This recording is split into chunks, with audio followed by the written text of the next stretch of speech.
Hola a todos. El video de hoy va a ser un poco largo. Tiene por objetivo clarificar un panorama que es dificultoso de ver. Y eso tiene una razón. Es dificultoso de ver porque lo que nosotros heredamos como postmoderno, tardo moderno, de los fenómenos políticos y de cambios que hay en Europa, que existen y que se van dando a través del tiempo, es el francés. O sea, algo pasa que nosotros no tenemos una claridad o no tenemos una formulación en simple de qué efectivamente ocurre en Inglaterra. Entonces, estamos hablando de que hay, por un lado, un racionalismo y ese racionalismo le pertenece a un contexto. También nos corresponde ver qué pasa con el empirismo.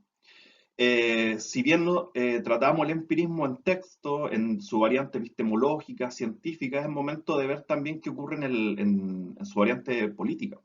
¿Sí? Entonces, es un contexto difícil de ver. Y es un contexto que está subordinado en cuanto a la difusión, al conocimiento, al francés, que de una u otra forma termina siendo el catalizador de todo aquello que ocurrió en Inglaterra antes. Inglaterra fueron los primeros en establecer un gobierno único y permanente, acorde a su realidad, antes que Francia. Entonces, es momento de empezar a deconstruir o de mirar con cierta objetividad o cierta lejanía la originalidad con la que se presenta normalmente la Revolución Francesa. La Revolución Francesa viene antecedida por la Revolución Gloriosa británica, que acaba con el absolutismo. O sea, Inglaterra acabó antes que Francia con el absolutismo. Eso por una parte. En ese sentido, la Revolución Francesa no es un evento del todo original, tiene sus precedentes, precedentes que los franceses normalmente tienden a reducir en importancia. Noten que también, producto de los conflictos que hay en Inglaterra, se crea Estados Unidos y posteriormente se independiza Estados Unidos en 1776. ¿Sí? Entonces, hay dos cosas ya que anteceden a la Revolución Francesa que tienen todos, todo eso tiene una prosapia, digamos, británica. Entonces, este es un conflicto gigante que divide al país durante muchísimo tiempo, casi un siglo y medio, de peleas, de guerras, de rebeliones, de muerte, muere muchísima gente, se pasan a llevar muchísimos derechos, pero así como se pasan a llevar muchísimos derechos, es también el periodo que nos sirve a nosotros para garantizar ciertos derechos, ¿sí? Entonces, este conflicto larguísimo que divide a todo el mundo en Inglaterra tiene momentos que son varios, son más que la Revolución Francesa, que tiende a unificarse en uno solo. Acá hay por lo menos cuatro o cinco cosas que todas convergen en lo mismo y que tienen más o menos variantes relativamente reconocibles. La primera variante, la más fuerte quizá, es la religiosa. O sea, la división entre protestantes y católicos, si en algún lugar tuvo algún nivel de radicalidad, fue en Inglaterra. ¿Sí? Divide a la gente en católico y protestante y va a ser una pelea eterna que no hay cómo zanjar entre si deben tener más influencia los católicos, Roma, es decir, la influencia romana en Inglaterra, o tienen que tener, digamos, la variante protestante. Es una pelea, además, que está en un contexto de pelea. O sea, el contexto general es la guerra de los 30 años entre católico y protestante, que arrasa toda Europa, una guerra espantosa, que afecta de manera local y de manera cruenta también a la propia Inglaterra. Entonces tenemos una división religiosa total. ¿Ya? La segunda cosa es una discusión política. En Inglaterra, a diferencia de Francia, digamos, las clases altas, las clases oligarcas o aristocráticas tuvieron antes derecho a voz y voto en las decisiones del país. ¿Sí? Forman ya en la Edad Media, 1215 se redacta esta Carta Magna que garantiza ciertas libertades y ciertas prerrogativas a los nobles. ¿Sí? Ellos le llaman pueblo, pero nosotros ya sabemos a lo que le llama la modernidad pueblo. O sea, pueblo es en el fondo la voz de los aristócratas en los parlamentos. ¿Sí? Entonces, va a ser una guerra no solo, no, va a ser un periodo marcado no solo por una guerra religiosa, sino también por una guerra política. Que la pregunta que vertebra este conjunto de atrocidades que ocurrieron es si debe tener más predominancia en las decisiones del país o el poder absoluto del rey, ¿sí? O el parlamento que ya, como decía, viene en ciernes de la época medieval. ¿Sí? Y eso también nos clarifica una situación que pasa a veces desapercibida, que así como el racionalismo tuvo sus querellas de cara a la superación de la Edad Media, en Gran Bretaña el empirismo también las va a tener. Pues tiene una pésima opinión de la herencia medieval británica. ¿Sí? En tercer lugar, yo diría que es un conflicto también por la propiedad. En esta discusión, esta lucha por quién predomina y por quién alcanza hegemonía entre protestantes y católicos, o entre el pueblo, entendido como oligarquía, y el monarca absoluto, ¿sí? Se van a vulnerar una y otra vez la propiedad privada. Algo a lo cual los ingleses son también bien apegados, la conceptualizan, la valoran mucho, ellos tienen una situación, son una isla, entonces la tierra también ha sido una discusión eterna en Inglaterra. Entonces, la naturaleza de la propiedad privada, su inviolabilidad, en qué circunstancias se traspasa al Estado, en qué circunstancias la tributación, ¿cierto? El entregarle dinero al gobierno se debe producir, quién es el encargado de establecer el criterio de esa entrega, también va a ser una discusión importante, ¿sí? En, en filosofía van a haber, yo diría que dos momentos. El primero marcado por Thomas Hobbes, que él es bien partidario digamos, consolidar la hegemonía del poder del monarca, y lo dicen todos sus tonos, con cierta tinturación respecto del rol del parlamento, pero en principio la figura principal para él es el rey. ¿Sí? Y hay un segundo momento, ya ha transitado el tiempo, ya corría excesiva sangre quizá, que aparece John Locke, que va a estar más del lado de que el parlamento tiene que primar sobre el monarca, y en ese juego de que el monarca esté por debajo del parlamento, él digamos, a generar por así decirlo, el primer Estado moderno con garantía de derechos, con libertades, digamos, que constan en una constitución. Entonces son dos caras para solucionar lo mismo. Hay harto de legitimación del gobierno de turno, y eso afecta severamente a la filosofía, porque pasa de ser este ámbito, digamos, francés o germano-francés de la razón, ¿cierto?, que está por sobre las coyunturas y las cosas pequeñas de los seres humanos, a ser, digamos, una instancia de discusión que va a estar bien apegada a las coyunturas. O sea, si hay un momento en el cual se justifica el absolutismo, era porque había un contexto absolutista. Y si en un segundo momento se justifica una igualdad o una superioridad de la sociedad civil por sobre el gobernante, también es porque había una ascensión burguesa ahí. Entonces, esa es más o menos la introducción que uno podría hacer al periodo. La discusión sobre los derechos, la variante política del conjunto y la cantidad enorme de conflictos que hay que circundan al empirismo inglés, parte en la Edad Media, como les decía, y está en ese contexto, por situarlo de alguna forma popular, de Robin Hood. ¿Sí? El contexto de Ricardo Corazón de León, que se lanza, ¿cierto?, a pelear esta guerra en Medio Oriente, las cruzadas, ¿cierto? La cruzada británica, la gente se siente bien contenta porque por fin esta defensa de la fe europea tiene presencia inglesa. Pero también, así como están bien contentos con este rey que no se cansa de ganar batallas, también están bien descontentos por la cantidad de dinero que implica ello. ¿Sí? Hay mucha, digamos, arbitrariedad en cómo se cobra la plata, en cómo se financia esta guerra. Hay también mucha arbitrariedad en cómo se entiende el derecho en época de guerra versus el contexto de paz. ¿Sí? Los monarcas absolutos en general no tienen muy clara esa distinción y operan siempre con la misma arbitrariedad que se opera cuando están en guerra respecto a cuando están en paz. Eso obviamente genera descontento en el pueblo entendido como oligarquía. Entonces, en la guerra posteriormente, la cruzada de Ricardo Corazón de León fracasa, es un fracaso espantoso, pero también se la arregla para hacer parecer como que no es un fracaso tan grande para Inglaterra. ¿Sí? Por lo menos se peleó bien, y quizá digamos, las vicisitudes de la propia guerra contribuyeron a que esa guerra no se ganara. Ahora, yo no sé qué probabilidad hay de que esa guerra se ganara, pero en fin. Entonces esa guerra se las pasa a Francia, a los territorios que Inglaterra tenía en Francia. Son territorios súper estratégicos también, que está Normandía, la Bretaña, que ahora es francesa, en ese tiempo era inglesa, y está peleando esas guerras de las rebeliones que hay de Francia contra la ocupación inglesa en esos territorios. Esos territorios están en el norte de Francia y en el sur de Inglaterra, es decir, donde está Londres, la capital. Y es complicado digamos, ceder esa situación militar, ¿ya? En esa guerra, Ricardo Corazón de León muere y el poder queda en manos de su hermano, Juan I, que se le va a poder Juan sin tierra precisamente porque pierde esos territorios.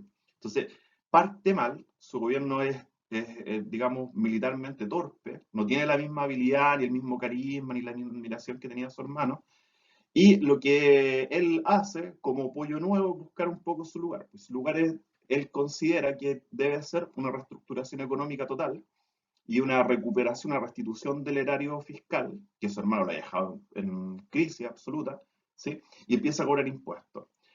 Pierde la guerra en Francia, empieza a cobrar impuestos arbitrariamente. Ahí la figura de Robin Hood de la defensa, de robarle a esto, qué sé yo, recaudar de impuestos y repartirlo al pueblo que está en una real necesidad.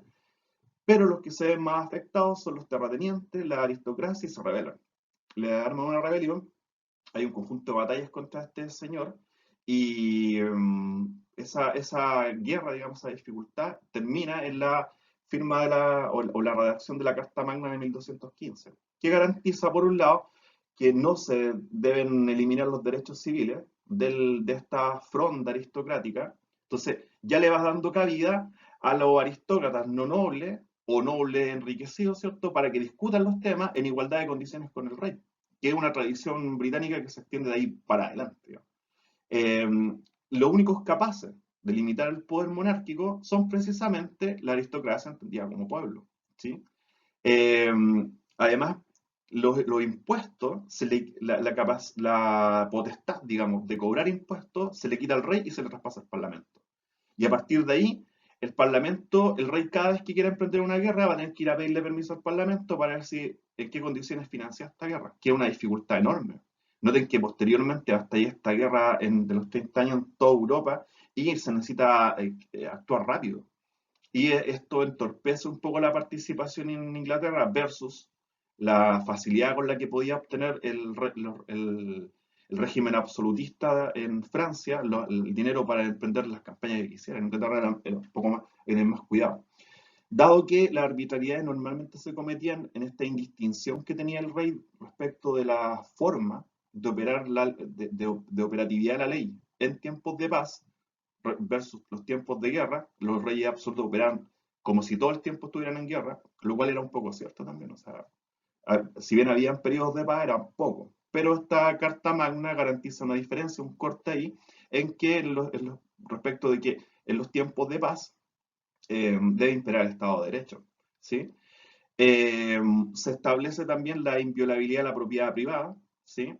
Ya es una discusión pública cuáles son las propiedades que se expropian y cuáles no, y también una querella respecto de la justicia medieval, eh, de establecer ya un protopoder judicial que garantizase que las personas no fuesen, digamos, encarceladas o castigadas en base a meros rumores, que existiese un juicio, ¿sí?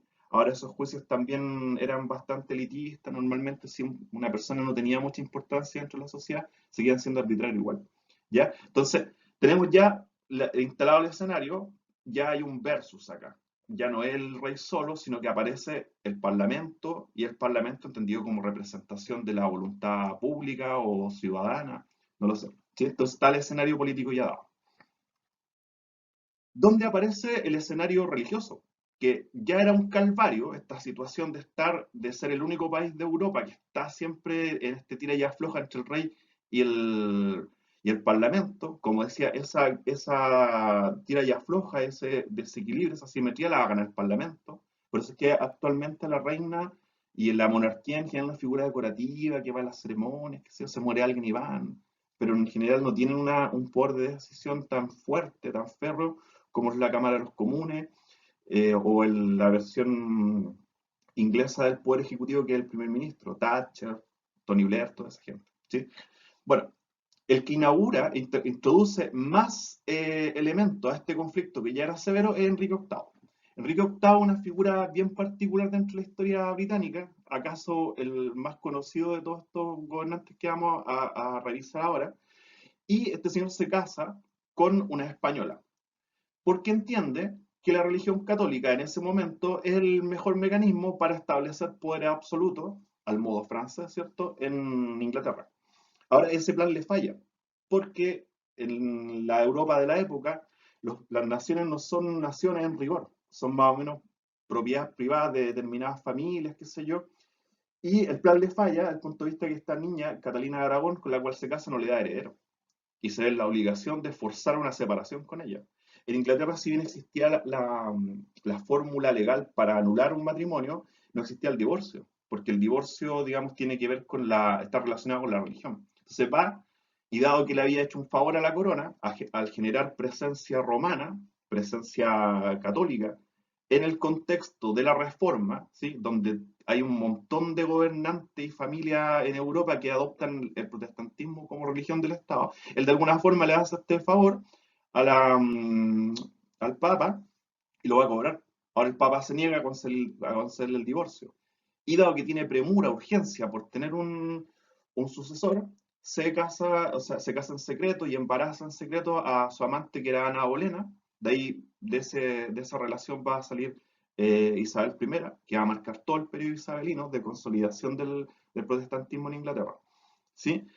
Se ofusca este señor, tiene 6 esposas, ejecuta varias, de alguna forma es la vida privada llevada a la política internacional, cosa que después se va a preocupar John Locke de que eso no se produzca. O sea, no puede ser que los problemas matrimoniales del rey terminen siendo política de Estado. ¿Sí?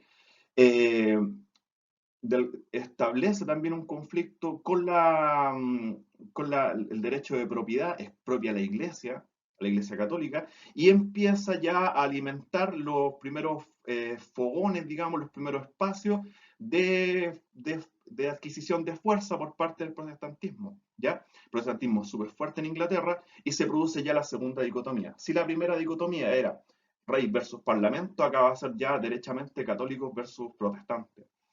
Y esa pelea la van a perder los católicos, al punto de que Isabel I, su hija, va a establecer ya derechamente la iglesia protestante como iglesia del Estado inglés, va a crear la iglesia anglicana, la versión británica del protestantismo, y se va a autodesignar ella misma como patrona de esa iglesia, así, poniendo el poder político por sobre el poder religioso. Entonces, se le revelan los católicos, aprovechando lo poco que le quedaba de apoyo al catolicismo. Los protestantes empiezan también a armarse. No existe un ejército británico. El que tenía dinero podía contratar mercenarios, entonces empieza a producir una serie de conflictos que ya estaban sumados a los conflictos de propiedad y empieza a quedar la escoba. En ese proceso de que está la situación política y social de Inglaterra es sumamente inestable, toca que se muere. ¿Sí? Y el conflicto se lo va a heredar a su hija. Enrique VIII tuvo un hijo, pero ese hijo gobernó por poquito tiempo. Aparentemente este niño era bien frágil de salud y se muere y le queda el gobierno a esta reina. Eh, Es hija de Ana Bolena y es la última figura que puede mantener a los Tudor versus los Estuardos en el poder. Y es un problema, porque si Enrique VIII tuvo dificultades de cara a la imposibilidad de tener un heredero, en el caso de Isabel I y todo el periodo isabelino va a ser un caos. Ese es el tema de este gobierno. Sin embargo, ella tiene en su poder, o sea, o está la principal amenaza bastante cerca, que es María Estuardo. La relación entre ellas, en principio, cuando son niñas, van a ser bien armónicas, se van a llevar bien. Sin ser amigas, no tienen una relación relativamente respetuosa. Ella es exiliada del país del lugar de Gran Bretaña donde proviene y queda encarcelada en Inglaterra y finalmente se va a terminar con la ejecución de ella. ¿Sí?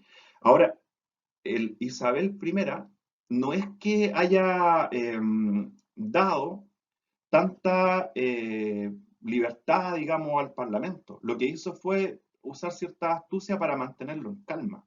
O sea, calma que, entre otras cosas, le permitió ganar la guerra contra España, que después viene y lo atacan y España pierde gran parte de su armada y queda una situación súper deficitaria en términos geopolíticos, estratégicos, en el contexto europeo.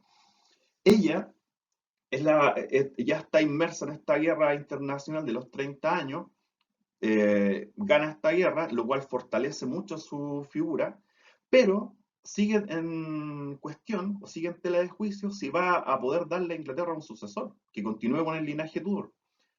Finalmente no lo hace. Ella no tiene hijos, de hecho ni siquiera se casa, y es un problema. O sea, ¿cómo resolvemos este problema? Y aquí yo diría que aparece un primer elemento filosófico en la larga y concatenada tradición de justificar filosóficamente los objetivos políticos. Ella establece esta hipótesis, esta, digamos, constructo ideológico de los dos cuerpos del rey, o los dos cuerpos a la reina en este caso. Si bien ella tiene su cuerpo, es la reina virgen, no ha tenido relaciones, ¿sí?, con nadie, eh, ella no va a dar un hijo, sino que el hijo que va a dar es Inglaterra como un país políticamente ordenado, socialmente tranquilo, ¿sí? Entonces está casada con el cuerpo político.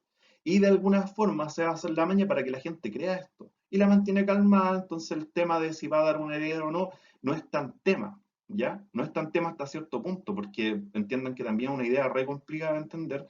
La filosofía, ustedes saben que no es algo sencillo, entonces, bueno, hay gente que se lo cree, hay gente que no. Eh, Ella consolida el absolutismo inglés, ¿sí? Ella es una reina muy admirada, imita muchas cosas de Luis XIV, la ropa, la pompa, los vestidos, qué sé yo, el tema del comportamiento en la corte, de tal modo que estos especie como de bárbaros del norte, estos señores feudales ingleses del norte, o de escoceses o irlandeses, tienen cabida en esta corte y genera cierta admiración. Ella muere y asciende Jacobo I,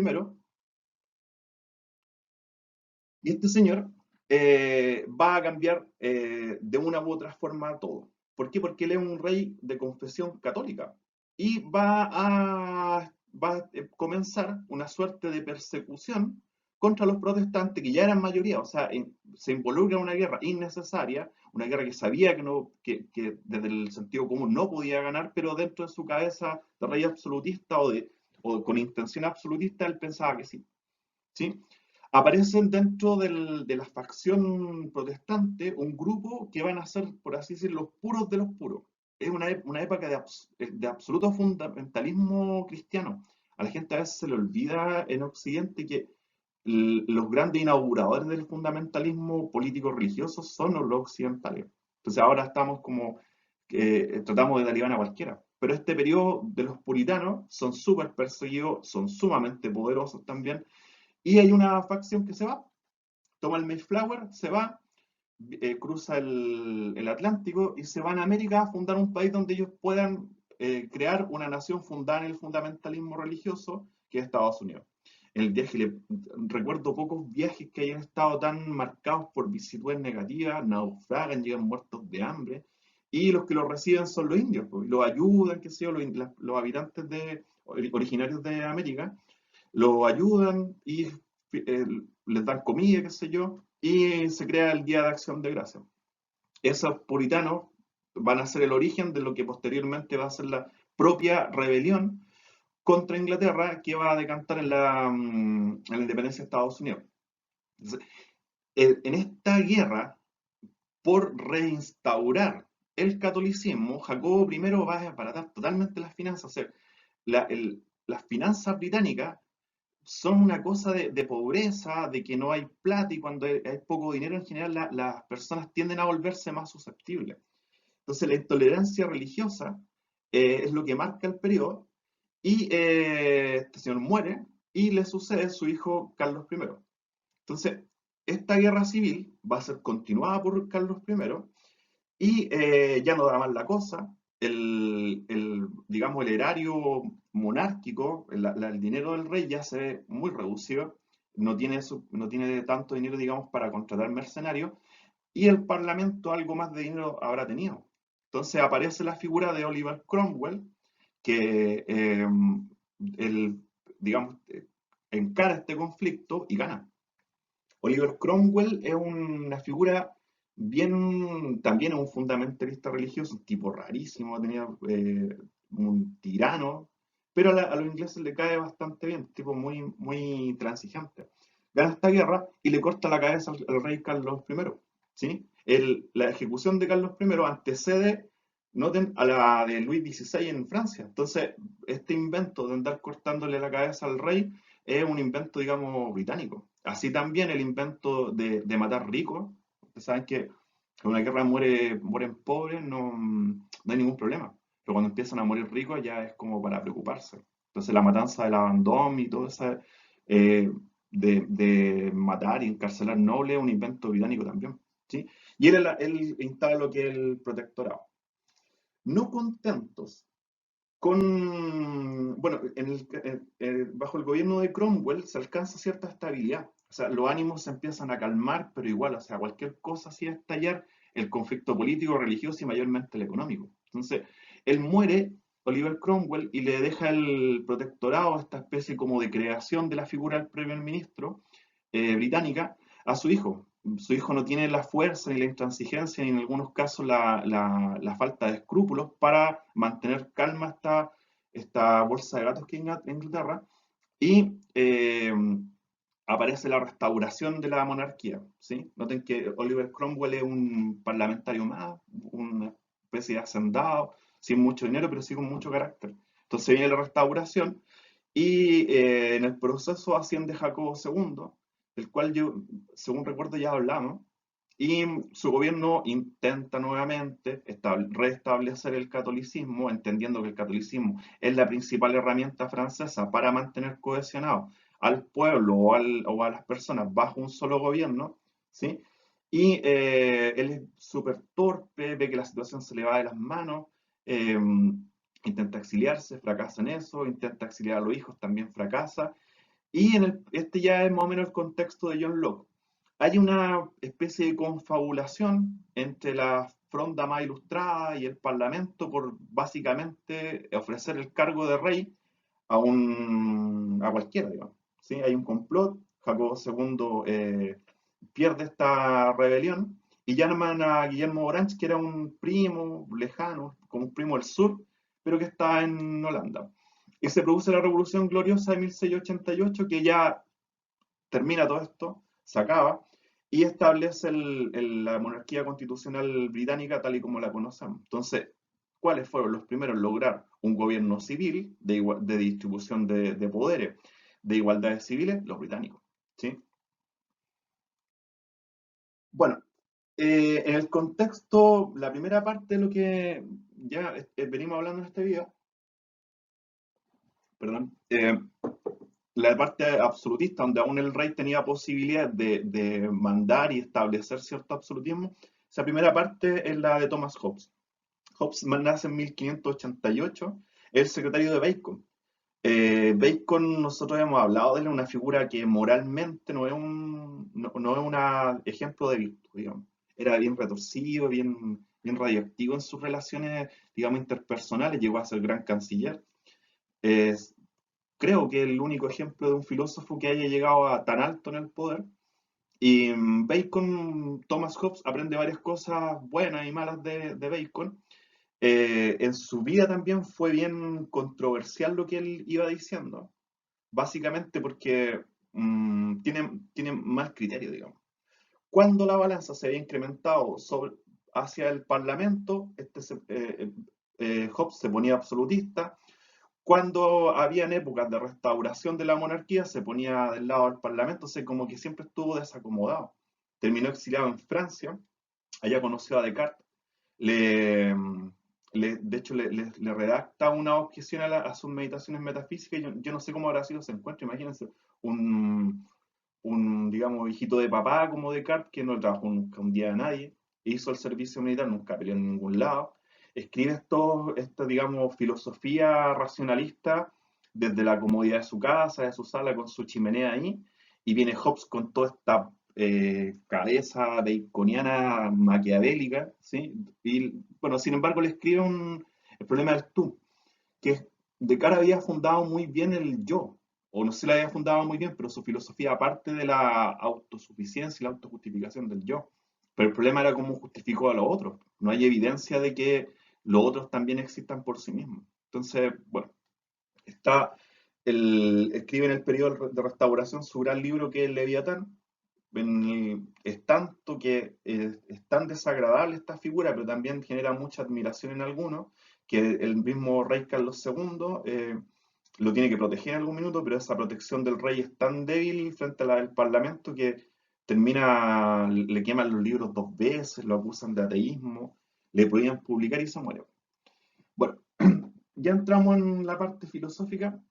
Y bueno, ¿contra qué se va a oponer o a favor de qué va a estar Thomas Hobbes? Primero, va a ir en contra de Maquiavelo, ¿ya?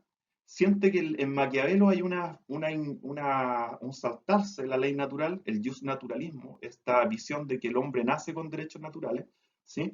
Va a ir en contra de eso y va a compartir la visión empirista inglesa de que existen derechos naturales con los cuales nacemos todos y que tienen que ser respetados. Va a tomar conceptos de Jean Baudin, y Baudin decía que fue uno de los primeros en decir que hay una soberanía, ¿ya? Existe un poder que se puede dividir, o bien el poder va a estar en la nación, la soberanía va a estar en el, digamos, en el pueblo, o bien está en el monarca. Baudin va a estar del lado de que la soberanía, este poder que tenemos como sociedad de accionar, de transformar, de oponernos a ciertas cosas, va a estar en el monarca, ¿sí? Va a entender que si existen derechos naturales, esos derechos naturales, dado su contexto, que es a todo, ¿cierto?, tienen que transitar desde un contexto de limitación de libertades a la creación del derecho que es el encargado de limitar esas libertades. Entonces va a catalizar un poco la filosofía política que la antecede y le va a hacer ciertas modificaciones, siempre teniendo en cuenta el contexto en el cual está inserto, ¿sí? Bueno, ¿cómo va a resolver Thomas Hobbes esta situación espantosa que hay en Inglaterra, donde muere mucha gente, hay mucha discusión chica, mucha expropiación, arbitrariedad, abusos por todos lados? Él va a optar por un individualismo radical. ¿Por qué? Porque si yo divido a las personas en partes más chicas, ¿sí?, tengo más posibilidad de contrarrestar su poder.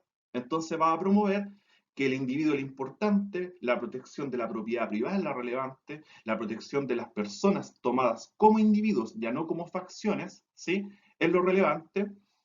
Va a promover que ese individualismo quede garantizado en la legalidad del país, ¿sí?, en la Constitución, y va a fundar en ese individualismo radical el origen de toda ley, ¿sí? Entonces queda resuelto el problema de cómo estas facciones protestantes, católicos, parlamento partidario de la monarquía, queda resuelto, los divido, ¿sí?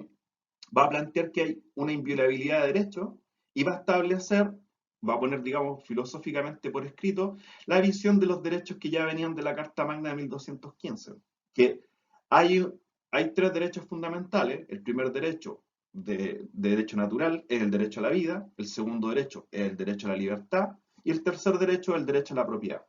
Entonces, va a hacer, va a trasladar este contexto británico de tanta cosa negativa a una situación hipotética filosófica.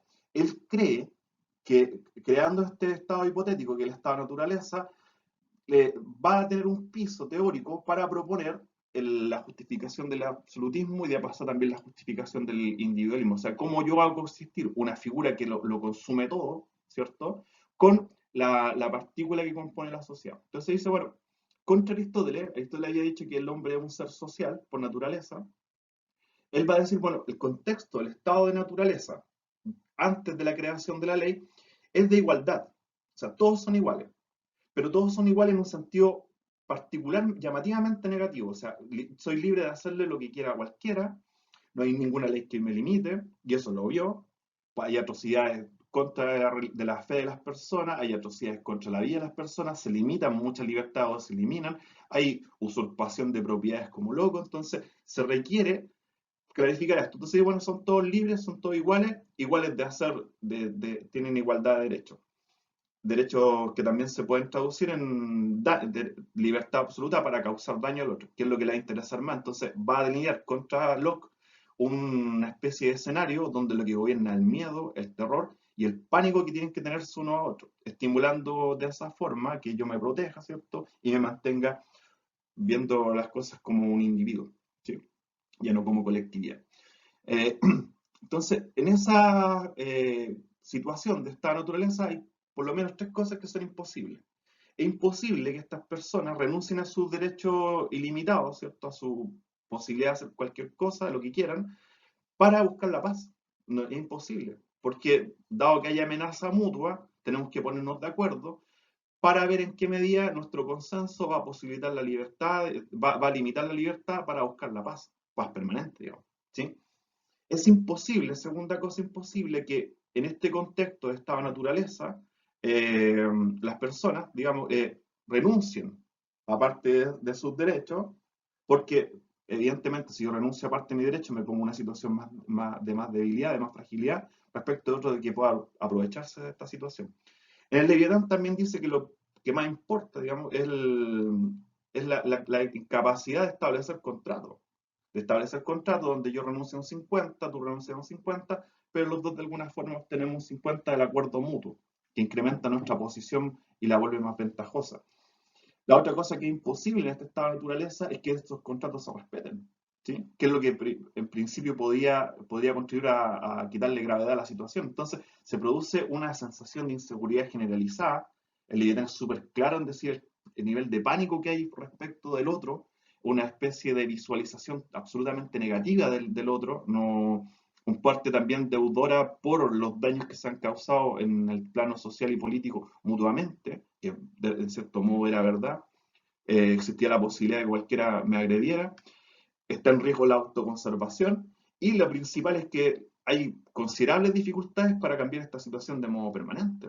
Entonces, hay un conjunto de elementos que hacen, que mueven a las personas a que esta situación varíe, ¿ya? La variación de esta situación de daño mutuo, de miedo mutuo, de desastre, ¿cierto? Va a ser el propio contrato social. Entonces, las personas no es que este contrato haya existido y que lo hayan firmado, digamos, como las constituciones. Es un contrato tácito, hipotético, mediante el cual los individuos transitan del estado de naturaleza, pura atrocidad, todo horroroso, a el estado de derecho, ¿sí?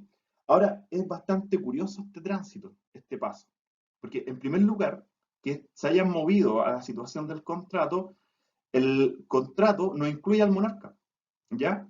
¿Por qué? Porque el contrato es precisamente la creación del monarca, la creación de la figura legal, la creación del poder del monarca, ¿sí? Del poder teóricamente entendido, ¿sí?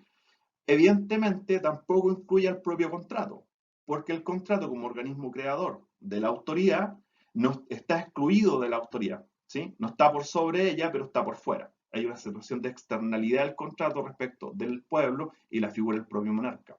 Entonces, el contrato va a establecer que el poder que se crea ahora en este nuevo Estado de Derecho, en este nuevo Estado digamos, legalidad, hace que el poder del rey sea inalienable. Es decir, puede pasar que un monarca invada Inglaterra, pero ese poder no pasa al invasor. O sea, de alguna forma tenemos que hacerlo para restituirle el poder al monarca absoluto para que recupere el territorio, ¿sí? No así recuperar el poder, porque el poder nunca se pierde, no se puede traspasar, ¿sí? El poder no pertenece al pueblo. Dado que se produce el contrato, en cierto modo hay una renuncia al poder, ¿ya? Y ese poder va a quedar en primera instancia en manos del contrato y en segunda instancia en la figura del monarca. Uno podría visualizar cuáles son estos monarcas, este monarca teórico, en el fondo es Isabel I, en el fondo es el periodo, digamos, alegre de Enrique VIII, y en cierto modo son las tentativas de todos y cada uno de los monarcas por transformar en Inglaterra en un régimen absolutista, ¿sí? Así como estaba ocurriendo en muchas partes de Europa. Este poder no puede renunciar el monarca, ¿sí? No es que el monarca abdique, es imposible que este poder que se le ha atribuido se le devuelva al pueblo también, ¿sí? No es un poder repudiable, no hay una situación acá de que nos podamos rebelar contra el poder, como en Locke, ¿sí? De alguna forma establece ya la dicotomía Weber-Marx, ¿sí? O sea, el principal miedo del Estado weberiano es que se produzca una rebelión como las modernas, como la francesa o quizá posteriormente como la rusa, ¿sí? Y en Marx, precisamente, la rebelión es el motor de cambio. Entonces hay dos visiones contrapuestas acá, ¿ya? Y no hay la relación de poder, Hobbes no la va a entender como relación entre el pueblo y el monarca. El monarca con el único que tiene que relación es con el contrato, no así con el pueblo, es decir, no así con el parlamento, no así con los señores, todo el grande oligarca, no así con la aristocracia. Esa relación se produce teóricamente a través del contrato, que es la fuente de la creación de todo el derecho que impera en la nación. ¿Sí? Entonces, este poder no pertenece, el diálogo no se produce entre el monarca y el pueblo, principalmente porque eso ya implicaría repartir, dividir el poder, ¿sí? Y no, dado el contexto internacional de que todos se quitan territorios, todos se agreden, ¿cierto? Y el contexto interno se produce una situación peor aún, no es conveniente dividir el poder. Entonces lo que hacen es dividir teóricamente las dimensiones del poder. Evidentemente la primera división, dado el contexto internacional, ¿cierto? Es una dimensión externa del poder de este monarca recién creado, ¿ya? La relación entre monarcas, ¿sí? Va a ser de igualdad, ningún monarca va a estar por sobre otro, ¿sí? Son soberanos independientes, ¿eh? Cada uno gobierna sobre sí, sobre su territorio, ¿cierto? Va a ser supremo, es decir, van a ser las autoridades de las autoridades, ¿sí? Además, si resumimos un poco estas luchas de poder, la resumimos en figuras, yo tiendo a pensar que este es el origen de por qué nosotros entendemos la historia como si un solo personaje la hubiese hecho, ¿sí? Entonces Hobbes de alguna manera contribuye a entender que, bueno, es Enrique VIII, es Jacobo I, es Luis XIV, aun cuando uno sabe que los fenómenos históricos se producen por muchas más circunstancias que la acción de una pura persona, digamos. Pero en fin, son arbitrarios, el poder, el criterio con el cual se aplica el poder y se abusa en algunas circunstancias del poder, depende solamente del criterio del rey. Entiendan también que el Dios es el que está garantizando la validez del contrato, la creación del monarca y la aplicabilidad del poder. Y la dimensión interna, que va a operar más o menos con lo mismo. O sea, es suprema, está por sobre toda, si hay una decisión que esté por sobre todas las decisiones que se toman en Inglaterra, va va a ser la decisión del monarca, la decisión de las decisiones, por así decirlo, elimina los privilegios para que no socave este poder absoluto, absoluta, se opera con total plenitud, no hay nada que lo limite, no existe una interrupción en este poder, ¿sí? del soberano, sino que opera siempre, y si existen sucesiones de poder, la sucesión no implica una ruptura de la continuidad de la aplicabilidad de este poder absoluto, ¿cierto? Es indiscutible y su criterio no es incuestionable. Bueno, si bien estas personas, digamos, eh, se ven movidos por la situación atroz en la cual se encuentra en esta naturaleza, a generar este contrato tácito, que no es necesario andarlo actualizando, digamos, sino que se entiende tácitamente por hecho, ¿qué obtienen de acá? En principio obtienen derecho a poseer una ley que limita sus libertades, la libertad de hacerse daño mutuamente, y establezca cierta posibilidad, cierto umbral donde puedan coexistir armónicamente por la mediación de la ley, ¿sí? Obtienen el derecho a tener una autoridad que prime y legisle y discrimine entre lo que es derecho de cada uno, digamos, ¿sí? Y se garantizan, ¿cierto? El monarca se compromete a garantizar el derecho a la vida de cada uno de estos súbditos, el derecho a la libertad y su derecho natural también a la propiedad, ¿ya? Entonces el escenario queda más o menos ordenado, ¿sí? Queda justificado este absolutismo desde el punto de vista filosófico. En Inglaterra pareciera que hay en la época se produce antes que en Francia una penetración del ámbito académico, una compenetración del ámbito académico en el ámbito político, y de cierto modo hay ideas filosóficas que se discuten en el Parlamento, ideas filosóficas que influyen en mucho del imaginario de las decisiones, digamos, más coyunturales, más pragmáticas que se están tomando, y Hobbes, en cierto modo, termina su vida, si bien teniendo detractores y, digamos, personas que lo apoyan, bastante popular en el imaginario de cómo aquellos que son partidarios de la monarquía o del absolutismo en Inglaterra, va a establecer más o menos los términos en los cuales van a discutir ellos. Es como una especie de proto-derecha que ya tiene como su espectro ideológico a partir del cual discutir con el Parlamento. Locke va a ir en la vía totalmente opuesta. Si ya con Hobbes las personas más conservadoras o los monarquistas ya tienen un par de elementos filosóficos con el cual montarse ideológicamente, fundar partido y facción y defender su punto de vista, digamos, la burguesía ascendente, los terratenientes, la que posteriormente va a ser la burguesía industrial británica, ya va a obtener con Locke su sustento ideológico. Locke escribe dos tratados. El primer tratado no lo lee nadie, y el segundo es el que de alguna forma heredamos todos. Pero el primer tratado tiene cosas interesantes. En el primer tratado lo que va a hacer va a criticar la doctrina de Robert Filmer, que extrañamente va a apoyar previamente Thomas Hobbes, que es la doctrina del patriarcalismo del poder. El poder entendido como patrimonio, como patriarcal, ¿cierto? Esta imagen del cuerpo político, un poco como el cuerpo de una familia, ¿sí? Bueno, si bien Hobbes va a apoyar esta tesis, Locke lo primero que va a hacer es irse en contra de ella. Esta tesis de Robert Filmer decía que el poder pasa al rey directamente de Dios y lo hace a través de Adán. Dios le traspasa a Adán el poder y a través de Adán le llega al rey. Y Hobbes va a hacerse una fiesta con esto porque es una idea sumamente extraña, sumamente freak. Dice, bueno, y va a establecer pruebas de que eso es falso para desmontar la tesis, digamos, conservadora, monarquista, absolutista de Hobbes, ¿ya? Entonces, si bien Robert Filmer a Hobbes le viene como anillo al dedo, Locke la cuestión dice, bueno, no hay prueba de que Adán recibiera el poder, o sea, ni en la Biblia, ni eso se lo inventaron los absolutistas, es un invento conservador, digamos, un invento un poco reaccionario.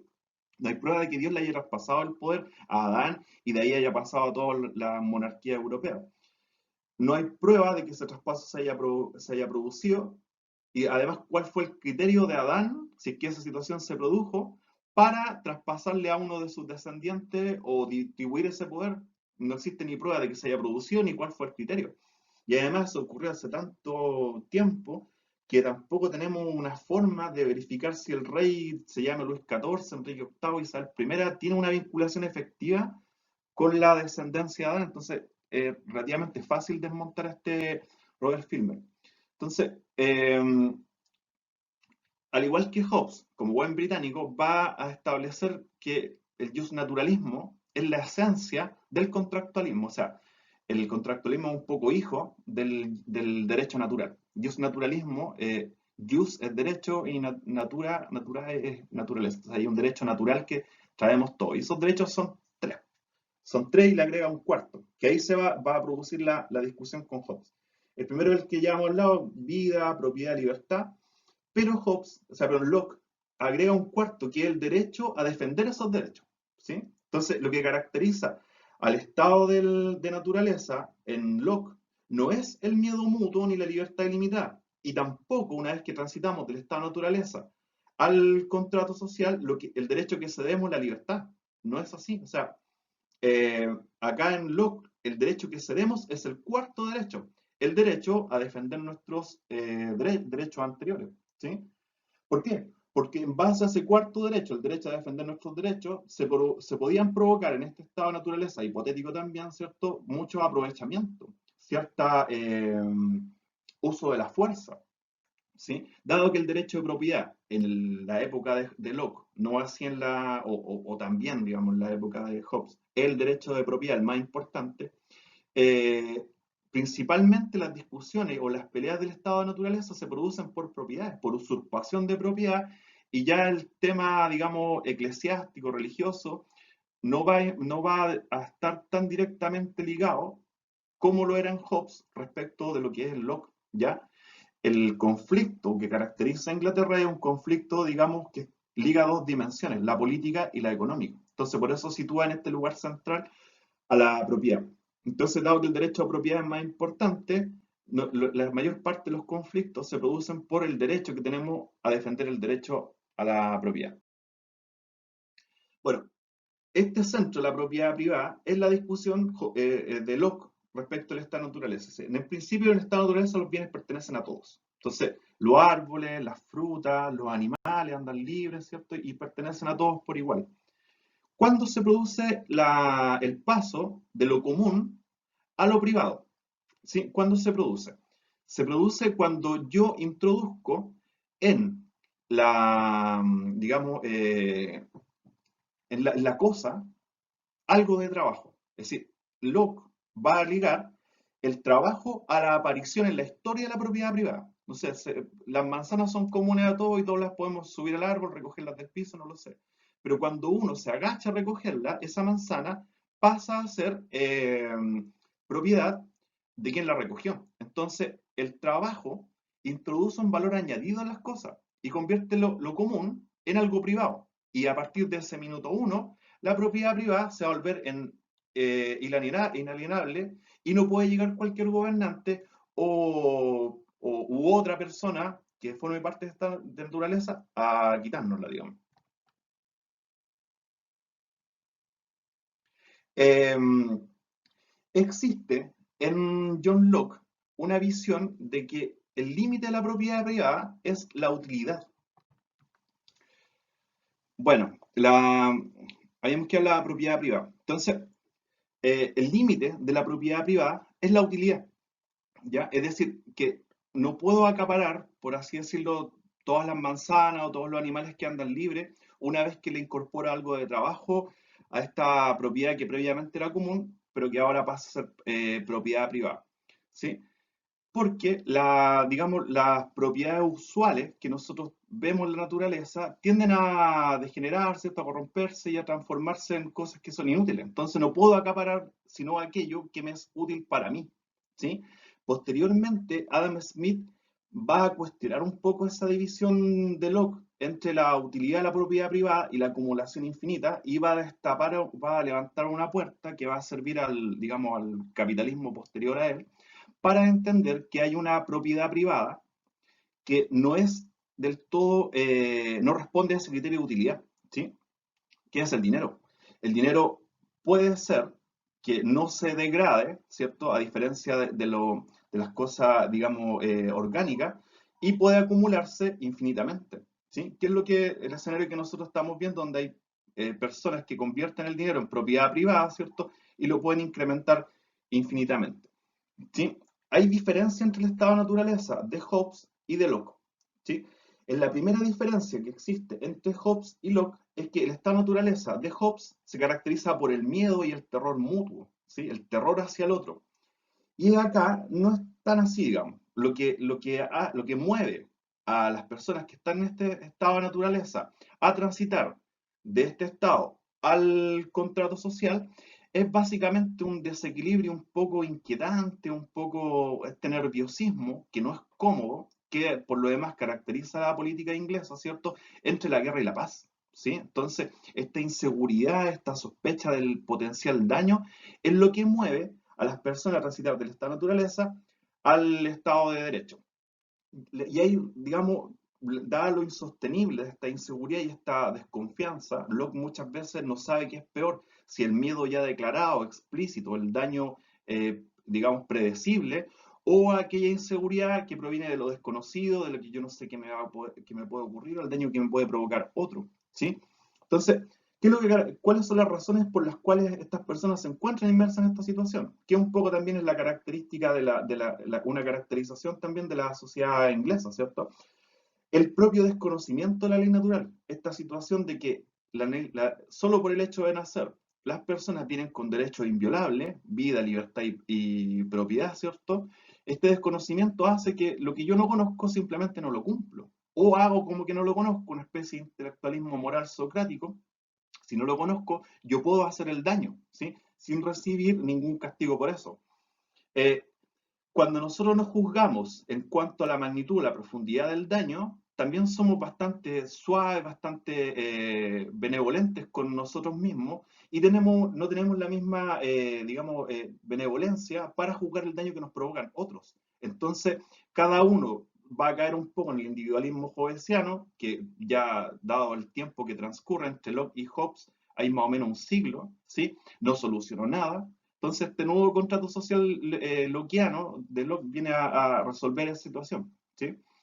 Ahora, hay una dicotomía entre la falta de fuerza dentro del estado de naturaleza para hacer valer esos derechos, el derecho a defender mis derechos, o la dicotomía entre el exceso de fuerza que pueden tener algunas personas para hacer primar su criterio. Entonces, esa situación de inseguridad y estas tres características que son atroces, ¿cierto?, mueven naturalmente a las personas a cambiar de situación y a adoptar el contrato social como fundación teórica del derecho y legitimación también del nuevo régimen que están haciendo, ¿cierto? Hay una adquisición de preeminencia del Parlamento, una degradación de la figura del monarca, ya no es el tiempo del monarca absoluto, donde se aceptaba con relativa naturalidad que este fuese el mejor modo de gobernar sociedades, dadas las atrocidades que han ocurrido en Francia, las mismas que han ocurrido en Inglaterra, se empieza a mirar con malos ojos, un gobierno basado en el prejuicio, un pasado a teología, ¿cierto? Entonces, los ingleses van a ir por su cuenta entendiendo que este proceso de transitar al contrato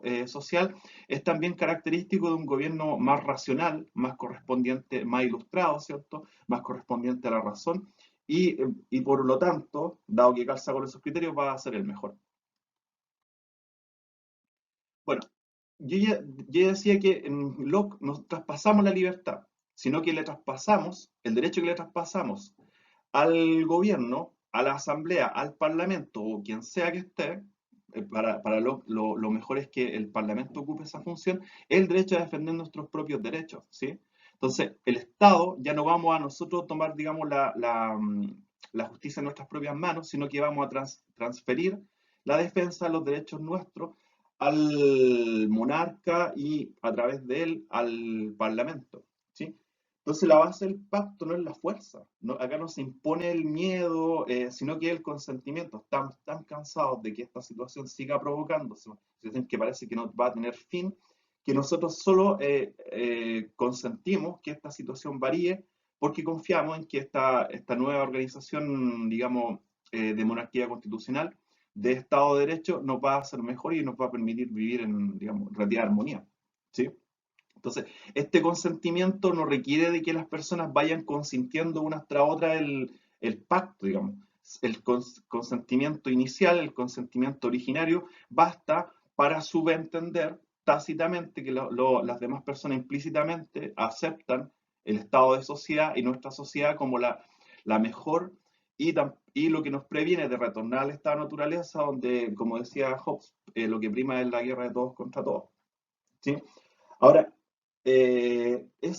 para que eso quede claro, tiene que quedar un documento, que es el documento de todos los documentos, el documento que está por sobre el documento fundante, que es la Constitución, ¿sí? Entonces, la tradición constitucionalista no viene directamente ligado con Francia, digamos, ¿sí? De esto de que los derechos, para ser respetados, conocidos por todos, tienen que quedar en un texto que pueda ser leído por todo el mundo, que garantice que las demás leyes minoritarias o secundarias que se generan a partir de ese derecho inicial van a ser respetadas en función de esta constitución, que también es el mismo respeto que le va a traspasar a las colonias norteamericanas y respeto que esas colonias van a conservar una vez que se independizan, ¿cierto? Y va a dar el respeto, va a dar pie para que el respeto a la constitución de origen británico también se traspase al mundo francés y de ahí a la herencia de Estado-nación de toda la historia posterior, digamos. ¿Sí? A la inversa de Hobbes, que tiene una visión de concentración del poder en la figura del monarca, Locke va a ser partidario de dividirlo, porque ya vio que esa concentración excesiva lo único que produjo fue arbitrariedad y que estuvo muy lejos de resolver el problema específicamente británico de cara específicamente a la guerra, ¿sí? Entonces va a dividir el poder constitutivo, el poder originario, garantizado, redactado en esta constitución, en tres. Va a quedar el poder ejecutivo, ¿cierto? Que el gobernante, el monarca, el soberano va a ser el que va a ocupar esa función. El poder legislativo, que lo va a ocupar evidentemente el parlamento, y un poder intermedio que va a ser el federativo. No el poder judicial, porque eso hay que esperar a Montesquieu para que aparezca, que este derecho de defender mis derechos se visualiza mejor, adquiere mayor nivel de especificidad en los tribunales de justicia, esa es una idea, digamos, francesa. Entonces, este poder federativo tiene que ver con cómo se hacen maña el monarca y el parlamento para mediar en la situación internacional, que era un problema, ¿sí? Eh, Acá sí aparece el pueblo, o aparece algo así como el pueblo. Ya se va prefigurando esta idea vaga, fuente eterna de discusiones filosóficas de que el pueblo, si existe, si existió, si no es una etiqueta que le ponen a la gente, le meten en la cabeza para creer que son más de lo que son en realidad, ¿cierto? Esa discusión tiene su origen parcialmente acá. Entonces, ¿qué es lo que limita el poder del monarca? El pueblo. Si el monarca se vuelve abusivo, si empieza a corroer estos tres poderes y estos derechos, estos cuatro derechos, ¿sí? O no cumple la función de defender los derechos por nosotros, ¿sí? El pueblo tiene el derecho a la rebelión, ¿sí? Se puede rebelar. Y esa rebelión hay que entenderla en su real dimensión. Yo diría que es la gran idea de John Locke. ¿Por qué? Porque no es una rebelión en sí, sino que es una rebelión contra la rebelión del monarca que se está rebelando contra el pacto, contra el contrato, se está rebelando contra la constitución al pasar a llevar nuestros derechos. Entonces es una rebelión contra la rebelión. Y aparece también esta idea beberiana de que la mejor manera de combatir la violencia es con violencia. Y combatimos violencia con violencia de mejor manera si hay una instancia superior que monopolice la violencia, que es el Estado. ¿Cierto? Por eso de ahí la definición de Estado de deber, de que el Estado es el monopolio de los medios de violencia física y coacción dentro de un territorio determinado. O sea, nos llevamos mejor mientras nos sacamos de la cabeza la pregunta de si una sociedad puede vivir sin violencia. O sea, si el ser humano puede extirparse la dimensión violenta. ¿Sí? Esa pregunta acá no tiene tanto sentido. O sea, se entiende que la mejor manera, dado que el ser humano no puede vivir en una sociedad sin violencia, de convivir en sociedad es administrar o gestionar inteligentemente la violencia, pero no intentar eliminarla, porque no hay nada que lo compruebe. Ni el contexto histórico político de Inglaterra, ni el contexto histórico político de Europa en general, ni mucho menos las elucubraciones que un filósofo podría hacer en su chimenea y escribiendo meditaciones metafísicas, porque sabemos que un libro no resuelve las cosas, dado que principalmente las dificultades provienen de un libro. O sea, no vamos a resolver con un libro las dificultades que provocó otro libro. La Biblia, un poco, la interpretación de la Biblia, es la causa de todo este eh, entuerto. Hay preguntas que uno podría establecer ya para ir finalizando esta suerte de explicación del contexto filosófico-político del empirismo inglés. Eh, no es cierto que esta forma de entender la política le resta un poco de objetividad, de rigurosidad a la filosofía política. Sí, pues estamos elaborando filosofías políticas ad hoc a los contextos. De una u otra forma vamos a tener tantos idearios políticos como contextos filosóficos podemos elaborar, que es un poco la herencia británica hacia el mundo occidental. De una u otra forma, la sociedad política es la coexistencia entre filosofías distintas. Y en la medida en que hay pareceres individuales, se pueden utilizar tantas filosofías políticas como yo quiera para entender la realidad. Pues es que la política de una u otra forma se mantiene en el espectro del parecer, ¿sí? Desde ese punto de vista, el proyecto griego y el proyecto cartesiano de la racionalidad en las relaciones humanas fracasó.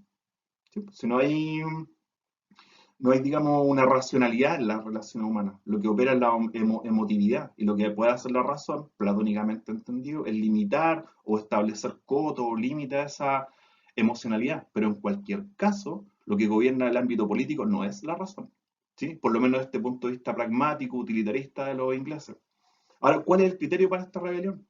Sabemos que el pueblo no tiene unicidad, ni sabemos si existe el pueblo, no sabemos si existió en algún minuto una figura mitológica, ni sabemos si una esperanza que la humanidad se pone por delante, como el burro y la zanahoria, para avanzar históricamente. No sabemos qué es el pueblo. Además, el pueblo tiende a ser diverso. No es un criterio unitario para determinar cuándo hay abuso, cuándo hay arbitrariedad y cuándo no. El pueblo no tiene una justificación del todo racional para ejercer la rebelión, contra este poder racionalmente surgido del contrato social, ¿cierto?, del monarca. Locke, en su variante epistemológica, Locke, como filósofo del conocimiento, había dicho que el primer conocimiento que nosotros obtenemos lo obtenemos a través de las sensaciones. Y todo el conocimiento que nosotros tenemos lo obtenemos del mundo natural, del mundo exterior, lo obtenemos a partir de ahí. De las sensaciones se elaboran en la cabeza, la mente del ser humano, ideas, digamos, complejas, por combinación de ideas más simples. Pero en cualquier caso, las ideas tienden a ser una copia mal hecha, degradada de lo real. ¿Sí? Y si lo que está en nuestra cabeza es una copia mal hecha y degradada de lo real, ¿cuál es la idea, cuál es el conjunto de ideas degradadas y reales que nos va a servir para determinar malamente este criterio para ejercer la rebelión? ¿Sí? Lo otro es que esta visión del ser humano y de cómo tiene que organizarse en sociedad, yo no sé hasta qué punto es, digamos, una visión que no está fundada en la propia experiencia del pueblo, de un pueblo, que es un país, nomás es Inglaterra, ¿sí? Ellos tienen una visión negativa de la naturaleza humana básicamente porque su contexto histórico así lo indica, pero el contexto francés es distinto. Rousseau va a ir en la vereda completamente contraria.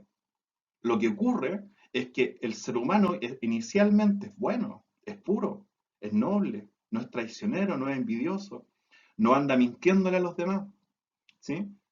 Y una vez que aparece la propiedad privada en el contexto social, ahí queda la escoba, porque empiezan a pelear por quién acumula más posesiones para él, aun cuando se degraden, no hay un criterio de utilidad, ¿cierto? Y la propiedad privada, la aparición de la propiedad privada es la que genera el conflicto, el disenso. Y en el otro lado, el Canal de la Mancha, en Inglaterra, precisamente es lo que hay que cuidar. La propiedad privada es lo primero y tenemos que generar, heredándole hacia todo el liberalismo y el neoliberalismo posterior, la propiedad privada es lo que hay que cuidar y cautelar si es que no queremos tener conflictos, deslindar bien de quién es cada cosa, ya no entender o no valorar, no tener una valoración tan alta de la propiedad común, ¿sí? Por eso es que de una u otra forma el comunismo, ¿sí?, tiene que ver más con Rousseau que con Hobbes y Locke, ¿sí? Esta vuelta de que lo mejor que nos podría pasar, dado que la sociedad nos vuelve peores personas, ¿sí?, esta idea, eh, lo mejor que nos podría pasar para aislarnos de la maldad que nos incorpora en nosotros el estado de sociedad, la sociedad, digamos, económicamente organizada, socialmente organizada, ¿cierto?, políticamente organizada. Lo mal que nos hace, eso lo mejor que podemos hacer es volver al estado de naturaleza, de todas las propiedades eran comunes. Y no había pelea. Entonces, hay una visión del contractualismo británico también que es bien idiosincrática. Ellos elaboran estas teorías básicamente pensando en la realidad propia. Que la realidad posterior se haya caracterizado por la envidia, por el miedo mutuo, por la arbitrariedad, por el abuso, es otra cosa. O sea, eso pertenece a la naturaleza humana y desde ese punto de vista, la filosofía política británica, inglesa, empirista, quedaría justificar, porque se adapta muy bien a las condiciones deficitarias de la moralidad del ser humano, ¿ya? De ahí que en la época moderna este cuestionamiento sea gigante, porque va a entrar una discusión ética que parte con ellos, ¿sí?, pero finaliza en las grandes reflexiones de la crítica de la razón práctica, ética, de Kant, y va a ser un problema para siempre. Quizá en el siglo XX se nos va a olvidar un poco que acaso progresar no es esta visión de progreso indefinido que intentó introducir la modernidad en nosotros, sino que se puede progresar también hacia arriba. O sea, hay cuestiones sociales, hay cuestiones políticas, pero la primera cuestión para la modernidad va a ser la cuestión moral, bajo el entendido de que yo no puedo hacer buen vino con mala uva. Si tengo un deterioro moral en las personas, no puedo producir una sociedad que sea, digamos, armónica, pacífica y que garantice o justifique esta idea de progreso indefinido. No se puede. Entonces, Rousseau, de una u otra forma, va a decir, bueno, nosotros podemos malamente arreglar nuestra sociedad y adecuarnos a este hombre que es puro, porque lo ve, ¿sí? Ve que noten que todo este periodo está marcado por la colonización europea de los continentes recién descubiertos. Cometían una cantidad de arbitrariedades, o sea, lo mismo que estaban tratando de defender en su territorio en Europa, posteriormente no lo replicaban en las colonias. Ya la consideración respecto de lo que era ser humano era distinta. Ser humano, hay una división en la cabeza moderna, ser humano son los europeos. Y todas las discusiones filosóficas, epistemológicas acerca de cómo definimos a un ser humano aplicaban a los europeos y en mucha menor medida y con mucha posterioridad aplicaban a las colonias. Entonces Rousseau ve que lo peor que le pudo haber pasado a los pueblos colonizados es que llegara a la civilización, porque los volvió malos, los volvió envidiosos. Entonces es una discusión eterna. Bueno, yo sé que este video quedó largo, es un poco expositivo también, pero mi intención es que quede claro más o menos cuál es el contexto, también un poco situar bien ciertas cosas, que ustedes no se vayan de esta cátedra sin reflexionar respecto también de cuál es la imagen de Europa que existe en nuestras cabezas, cuál es el lugar que tiene el eurocentrismo también en nuestra cultura. Nosotros sabemos que a Dussel se le ha criticado mucho porque básicamente habla de un mundo que ya no existe, ¿sí? Sabemos que Europa no ocupa actualmente un lugar tan central como tiende a aparecer, ¿sí? Tanto como se proponen ellos, como lugar central a partir de la modernidad, o como lo proponen sus críticos, Dussel incluido, ¿cierto? Ese, China y Estados Unidos, nuestro mundo, establecen una dicotomía quizá más radical, más fuerte, donde Europa ocupa un lugar, está en tercer lugar y está en tercer lugar y abajo, digamos, ¿sí? La dicotomía China-Estados Unidos, de alguna forma, una reivindicación de lo que incluso posteriormente y en el siglo XX fue la Guerra Fría. Que entonces Europa ya no sé qué tan central es si va a recibir un poco pasivamente las consecuencias de el equilibrio, el desequilibrio que se pueda generar entre esas dos naciones. ¿Sí? Bueno, eso fue la filosofía política de John Locke y su contexto y parte de sus problemáticas, de un modo general, dado que no tenemos la posibilidad de abordar y problematizar con mayor pormenores estos problemas en la cátedra, bueno, lo hacemos como lo hemos venido haciendo hasta ahora. Eso, cuídense mucho y que estén bien, y que si están bien, bueno, continúen así. Nos vemos, chiquillos.